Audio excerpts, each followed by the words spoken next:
Hello everyone, welcome back to my channel. In today's video we are going to be doing a Q&A, and this is actually the second time I will be filming this video. If you watched my last video you would already know, but I tried filming a Q&A earlier this week and unfortunately some of the footage got messed up and I couldn't use it. But I still wanted to do the Q&A because I got a lot of great questions from you guys. A lot of you asked the same questions, which I will go over when I get to the questions, but there were about 2 or 3 questions that were asked quite a few times, so I will be sure to answer all of those. Most of the questions actually were in regards to my business and how I got started and about specific products, so we will get into those. There were a couple of questions about reading and just a couple of general fun questions as well. So I'm going to begin with all of the business questions because those seem to be the most popular. So we are going to just jump right into all of these questions and I hope you enjoy watching. I have my questions right in front of me, so just if you see me looking over here, I'm just reading the question. So question number 1 was, how did Little Inklings start? This question was one of the 2 most popular questions that I got asked. Little Inklings actually started with greeting cards. At the time that Little Inklings started, I was working an office job. I was a receptionist at an accounting firm, and I was really missing not having a creative outlet. I've always been somewhat of a creative person, and I've always kind of dabbled in that as a kid. I loved doing crafts. I doodled on everything. And so when I took an office job, I was feeling like I wasn't getting my creative outlet and I really missed it. And so I started teaching myself hand lettering on the side, and I really liked it. And I ended up making some thank you cards that were hand lettered just for myself. Decided to open up an Etsy shop, started listing hand lettered thank you cards, and from there it turned into other greeting cards. From there I went into designing prints, and I did some mugs. I hand painted canvases and wood signs, kind of just like houseware type things, and it was really fun and I really enjoyed it. I had an Etsy shop doing that kind of thing, and I did craft shows for probably about a year and a half. I loved it and it was a great creative outlet. And once I got more into reading, my hand lettering kind of shifted into doing book quotes just for my Instagram, just for fun. I have sketchbooks filled with things that I've done and practiced on. I think I had made a bookmark for myself and shown it, and someone was like, I would love to buy one of those. So I started selling hand-painted bookmarks, and that is how Little Inklings in the book world got started.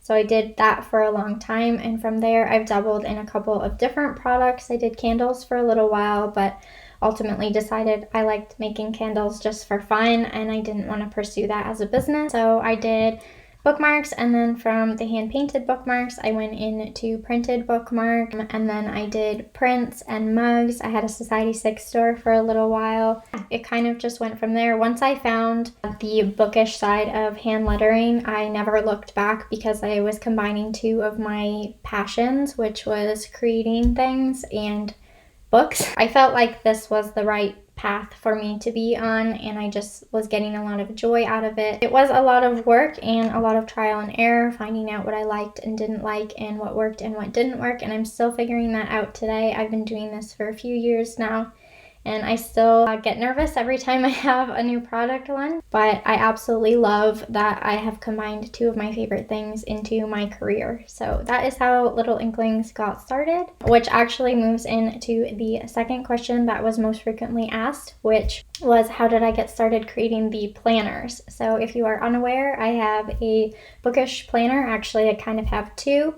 So I have Always Fully Booked, which is a full dated agenda, and I have a novel companion, which is an undated version of the planner. They are planners made for book lovers specifically. At the time when I was starting to get more and more into reading, once I found Bookstagram, I had a planner at the time, just like a cheap one that I got from Staples that I just used to track business stuff and personal stuff. And at the time, I was like, it'd be really cool if I could have something that could help me keep track of my reading, because there were so many books that were being recommended to me and so many books were launching, and I was just getting more and more into that community. And so I looked for a bookish planner online, and at the time, nothing of that sort existed.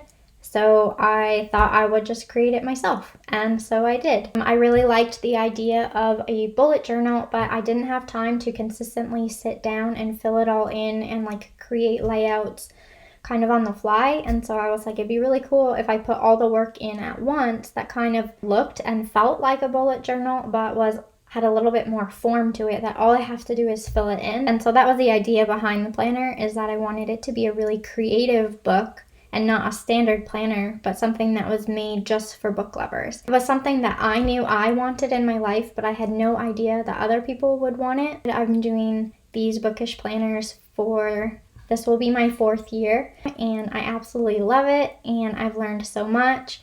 And it's really, really awesome to see how the bookish planning community has really taken off and grown. I started making the planner, the first planner I designed in the summer of 2017, and it was a planner for 2018.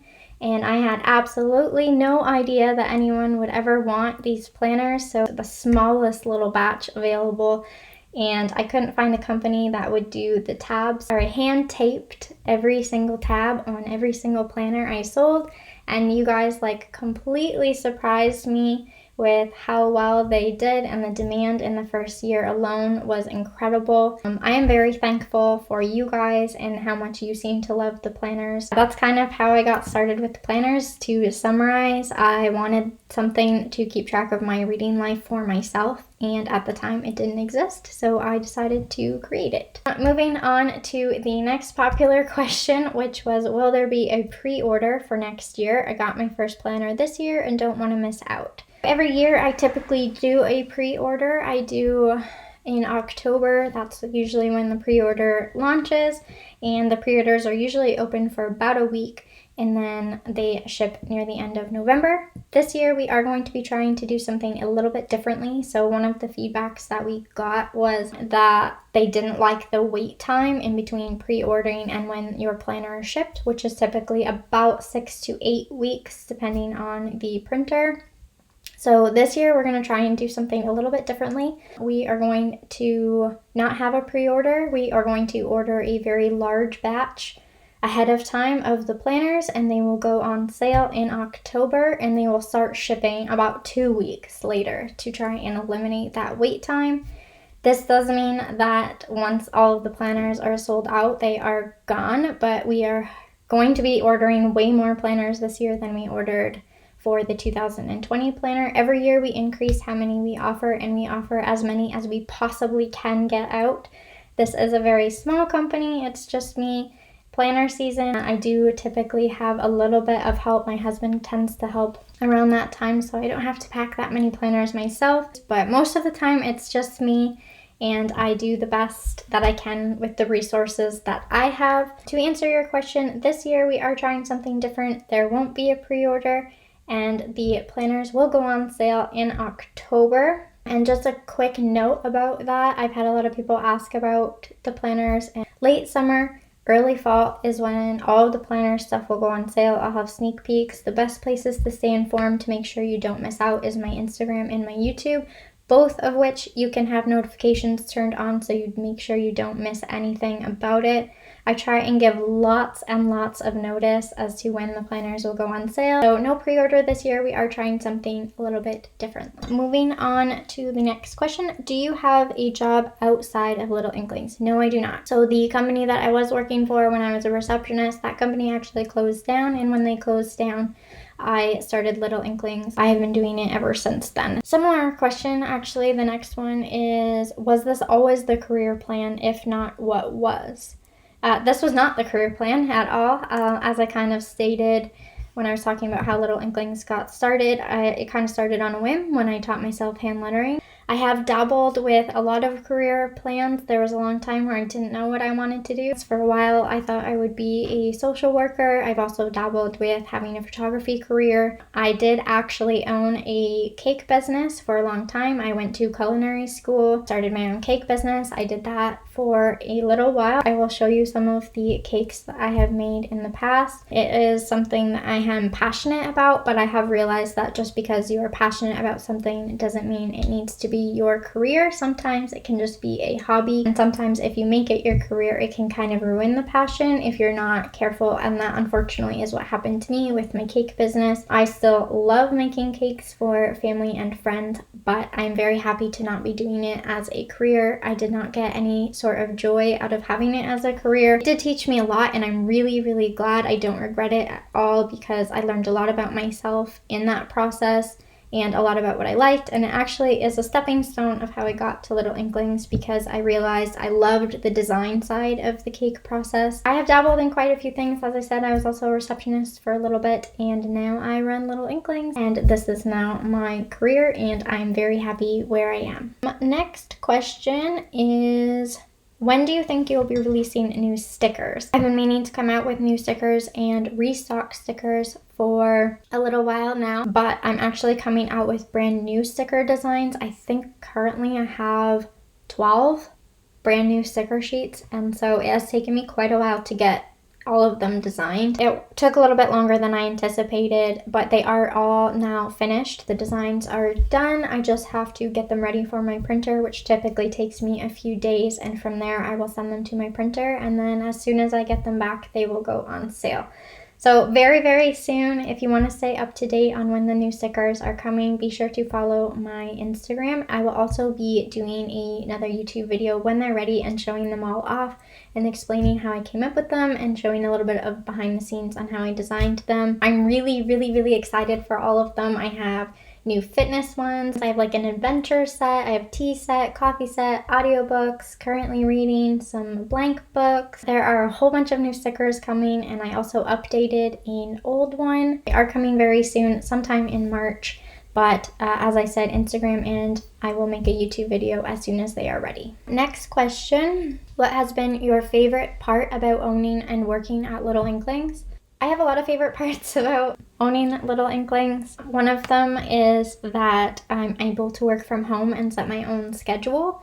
That aspect of it is a little bit of a learning curve. It is a little bit hard to work from home and set your own schedule. You do have to be really diligent about working because it's easy to get distracted. Another thing I really love about Little Inklings is that it has enabled me to grow as an individual and also meet some new people and push myself in terms of learning new things and trying new things and all the ins and outs of running your own business. There was so much going into it that I had no idea how to do. I've had to learn it as I go. That's been really awesome. It's really pushed me as a person, and I feel like I have learned a lot about myself, and so I really like that. And the last thing I really like about owning Little Inklings is that I get to interact with you guys. Part of my job is social media, and I absolutely love the social media side of my job, being on Instagram, having my Facebook group to talk about the planner, having a YouTube channel now. It's really great for me to meet you guys and interact with you guys, and I love seeing how you guys use my products. That is like the best thing about my job. Next question. Would you consider restocking old bookmark designs? So I would never say never. It's always a possibility for sure, but I tend to, if a bookmark is retired, I typically don't restock them. And I also like to kind of look towards the future and get new products and new designs out. So never say never, but probably not. If there was a specific design that you're looking to come back, you can always email me. I always love getting suggestions, and if it's popular enough demand, I will bring it back for sure. So let me know. The next question is, what is your favorite thing you have made or designed since starting Little Inklings? I feel like this one is probably pretty obvious, but it is the Always Fully Booked Planner. I also really love the novel companion. Okay, so the next question is, what are you considering adding to the Always Fully Booked Planner playlist page, different reading challenges? Those are really great ideas. I love the idea of a playlist page. I actually have a playlist on Spotify that I have curated for all of my planning that I do myself. I have a playlist of just instrumental music that I love and find really relaxing and calming while I plan. So it'd be really great if there was a way for me to share that with you guys. It'd be really cool if I could include that in the planner, or also have a page for you guys to create your own playlist. That would be pretty neat. Different reading challenges, definitely. I will be updating the Little Inklings challenge with a brand new one for next year.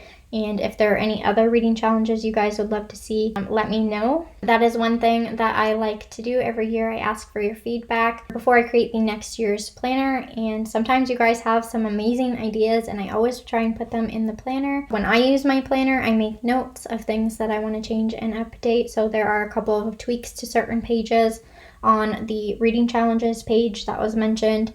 I do want to update it for next year that there is a space to put which book you are using per challenge. I also like to come out with maybe some other graphs or ways to track reading stats. To be honest, I haven't given next year's planner too much thought. As I said, I do have a running list of updates that I would like to make that I add to when I think of something.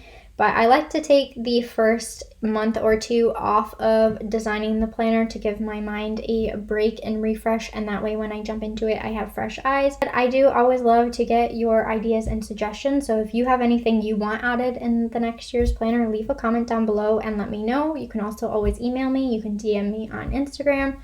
I absolutely love getting your suggestions, and you guys always make the planner amazing when you give me your ideas. So yeah, be sure to let me know.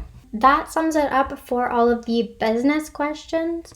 So now we are going to jump into all the other questions you guys had. The next question is, if you could meet any author, who would it be? This one is pretty easy for me. I would absolutely love to meet Jay Kristoff. His writing is so unique and I just love the way that his mind works. I think he has a really interesting way of attacking different problems and problem solving in books. I love following him on Instagram. He has some of the best stories sometimes when he talks about how he came up with ideas, and he always has like little hidden gems in his stories. So yeah, for sure, Jay Kristoff. I just love the way that his mind works, and I would just even love to be in the same room as him and hear him talk about anything. Next question is, how do you choose your reads? Do you get book recs from a specific source? It depends. Kind of. I have a lot of places I get book recommendations. I have a bookshelf that is filled with books I haven't quite read yet, so there's always just looking at my bookshelf to decide what I want to read next. From there, Instagram is a great resource. There are a lot of awesome book recommendations on Instagram all the time. As soon as I see a book that I'm interested in, I usually add it to my Goodreads page or my planner or make a note of it somewhere so that I can remember. I also watch YouTube. I have a couple of YouTubers that I really like to watch, and I get book recommendations from them sometimes. Two of my favorites are Haley in Bookland and Reagan from Peruse Project. Both of them have fantastic book recommendations, and I really enjoy watching their content. So if you're not already subscribed to them, be sure to check out their channels. Sometimes I just go to a bookstore and pick out a random book. I get them from a lot of different places, mostly Instagram would be probably the big one. Goodreads itself is a great resource. Moving on to the next question. What favorite book of yours would you like to see be turned into a graphic novel?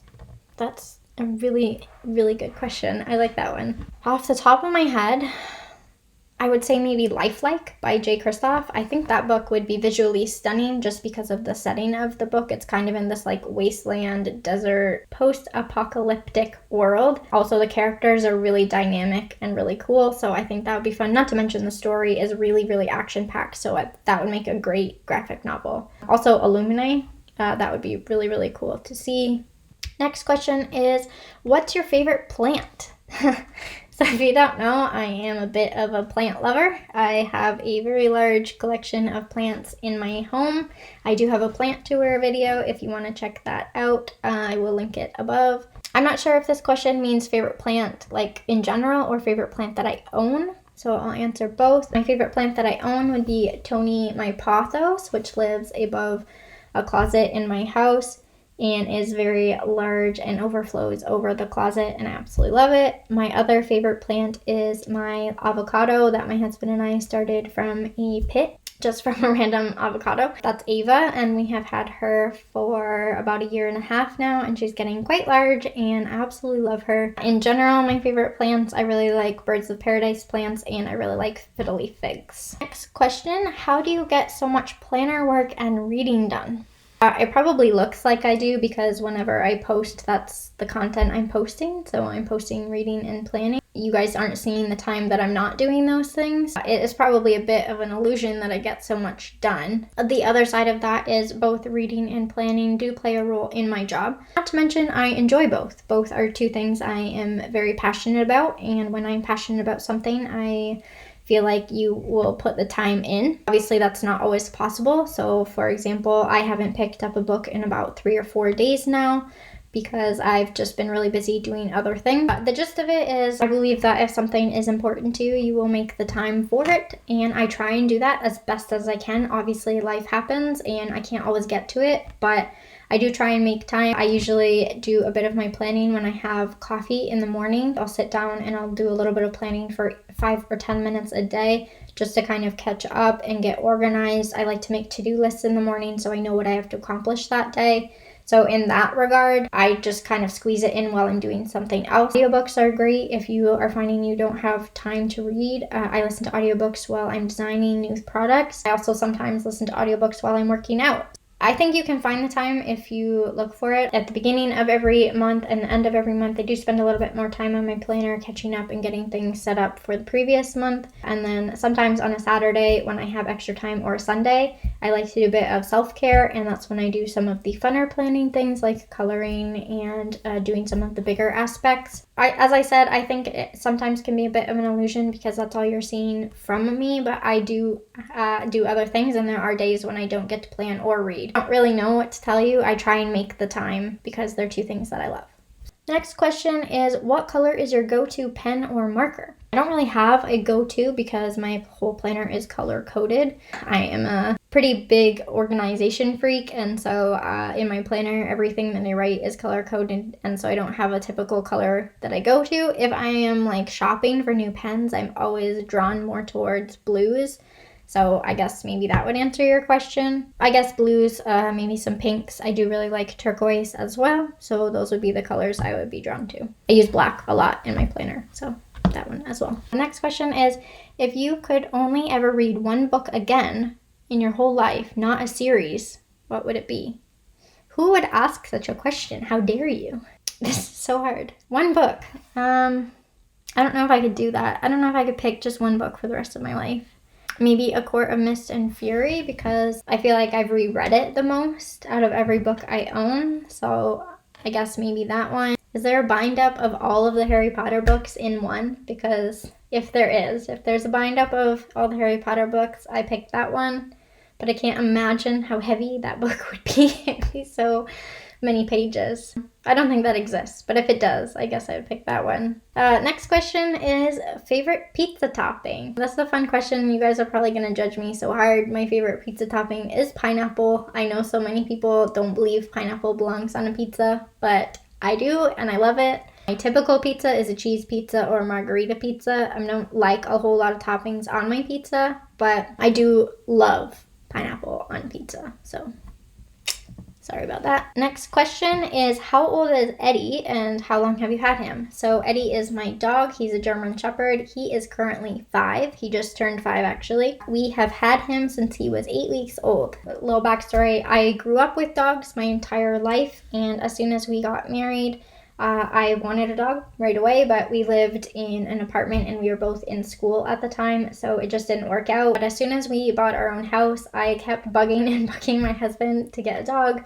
but we weren't quite ready for one financially. It was a few years later, and my husband just casually mentioned, okay, we can probably start having the conversation about getting a dog soon. 3 days later, I had picked out Eddie, and yeah, then we went and got him. I couldn't have picked a better dog. Eddie fits so well with our personalities, and yeah, he's just an all-around fantastic dog. And that actually leads into a similar question, which is, do you want a second dog? If so, what breed? Yes, I will always say yes to a second dog, but our current house is a little bit too small for us to get a second dog. But if we ever moved to something bigger with a little bit more of a yard, I wouldn't think twice about getting a second dog. I absolutely love dogs, and it's like my dream to have a dog sanctuary one day. So yes to every dog ever. I am more drawn towards bigger dog breeds. If I was ever going to get another dog, I would get a golden retriever. My dream dog is an Irish Wolfhound. Anyways, this leads into our very last question. If you were stranded on a desert island and had to bring one book character, one TV show character, and one magical book item, what would they be? Nothing that can fly is allowed. This is such a fun question. I love it. It's also incredibly hard because am I bringing people that I would get along with or people that would help me survive being on a deserted island? Or am I trying to find a mix of both? Magical item, that one's easy for me. I would bring a wand because I feel like I could do whatever I wanted, like fire, water. It can help you move things. You can do whatever you want with magic wand. So definitely a wand. I'm going to go with the idea that these characters, both the TV and book character, are there more help me than get along with me. Although I think I could get along with. Yeah, okay. So I have it figured out. TV character, I would bring Ron Swanson from Parks and Rec because I think he would do really well on a deserted island with no government. Also, he's really handy. He would do really well in the wilderness, so I think he could help me there if I wanted help. But also, if I wanted to be left alone, I think that he would be like A-okay with that because I think he would want to be left alone, but he would also help me if I needed it.